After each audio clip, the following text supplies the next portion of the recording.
पौराणिक कथाओं और प्राचीन शास्त्रों में कई भविष्यवाणियां छिपी हुई हैं जो समय समय पर सच होती दिखती हैं।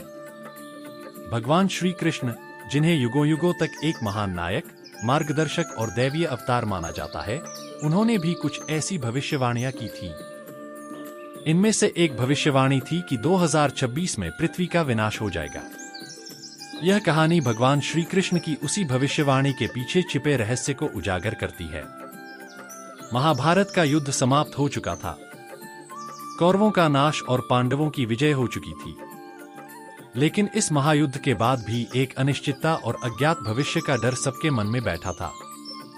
युद्ध के बाद भगवान श्री कृष्ण ने अर्जुन को एकांत में बुलाया और एक विशेष चर्चा की। अर्जुन ने पूछा, हे केशव, आपने इस युद्ध में हमें विजय दिलाई, परंतु क्या इसके बाद भी संसार में शांति स्थापित हो पाएगी? क्या मानव जाति सदा के लिए सुखी हो सकेगी? श्री कृष्ण ने गंभीरता से उत्तर दिया, प्रिय अर्जुन, संसार एक चक्र है। इसमें सृष्टि और विनाश का खेल चलता रहता है।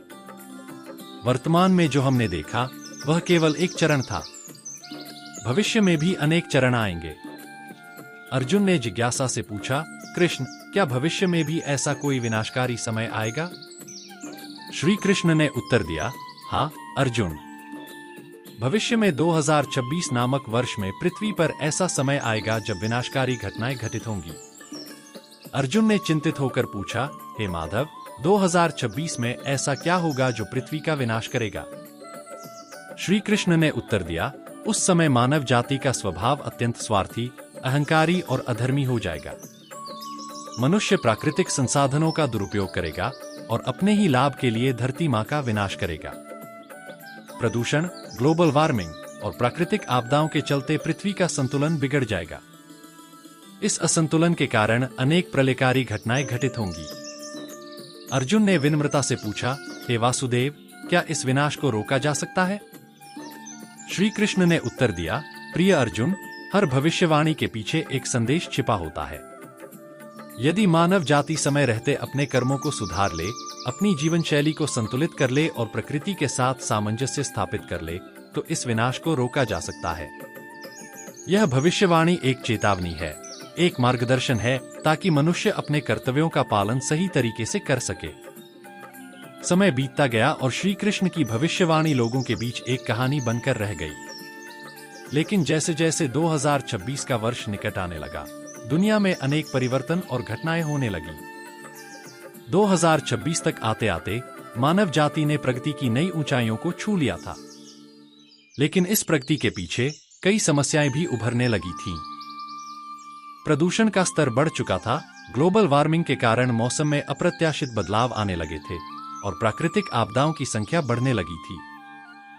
प्राकृतिक आपदाओं के रूप में चेतावनी के संकेत मिलने लगे।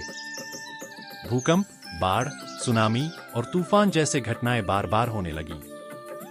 वैज्ञानिक और पर्यावरणविद भी चिंतित हो गए और उन्होंने मानव जाति को आगाह किया कि यदि उन्होंने अपनी जीवन शैली में परिवर्तन नहीं किया तो भविष्य में गंभीर परिणाम भुगतने होंगे। धार्मिक दृष्टिकोण से अनेक संत और विद्वान श्री कृष्ण की भविष्यवाणी की ओर ध्यान देने लगे।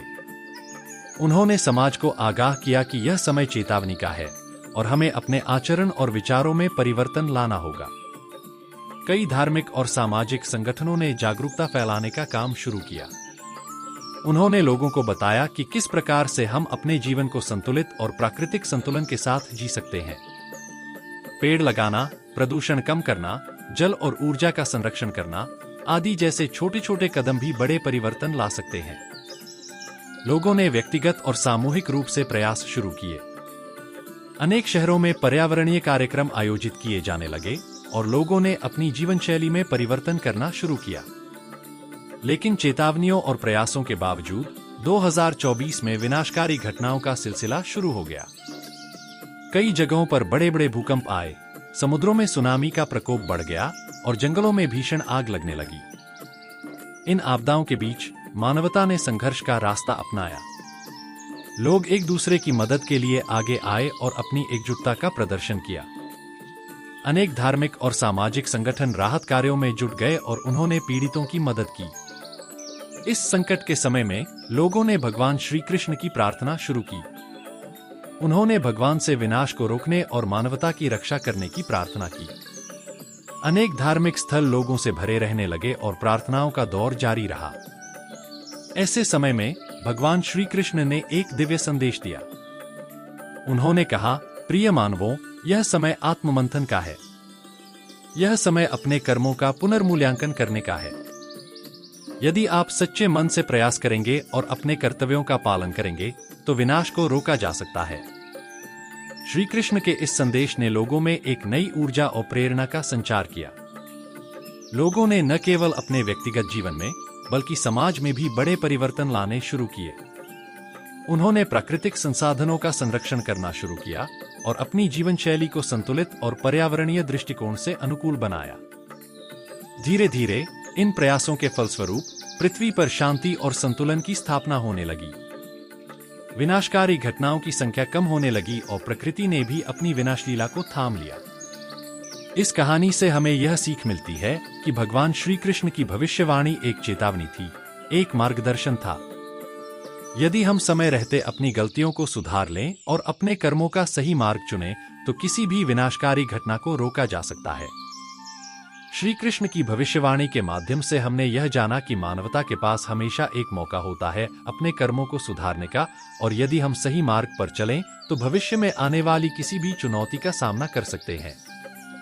यह कहानी हमें यह भी सिखाती है कि हमें अपने पर्यावरण और प्रकृति का सम्मान करना चाहिए और उनके साथ सामंजस्य स्थापित करके जीना चाहिए।